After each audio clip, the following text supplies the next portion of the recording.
Okay, so this is the next step of using that wax rim of making a denture. So our next step, you have to figure out how do we put the top and bottom teeth together.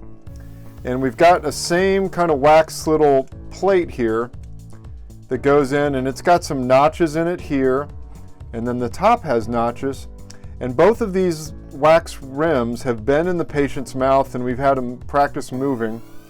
And then we've got these little things called bite registration, and these snap into place in the patient's mouth, but they snap into place.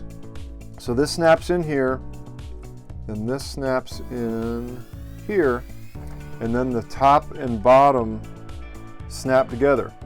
So I know that when I put this together, this person's jaw is going to look like this. And we'll show you the next step. That involves another piece of material called an articulator.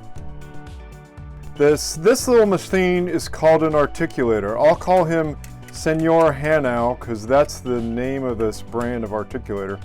But if you see these little balls right here, I can move these back and forth, and these have been figured out to be measured to an average size that matches with people's faces. So if you look at it from the front, here's one side of your jaw, here's the other side, and I can move both of these around. And these enable us to mimic how someone's jaw moves.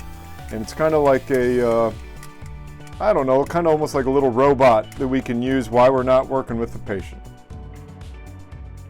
So once we got that articulator, kind of know what that is, how do we attach this denture and the model and the rim to the articulator?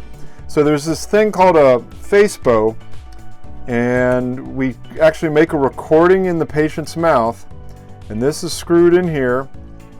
Then we open up this upper arm of the face bow, and that is put in there, and then I'm going to put some stone in between there, and that keeps that in place, and we can see how that works.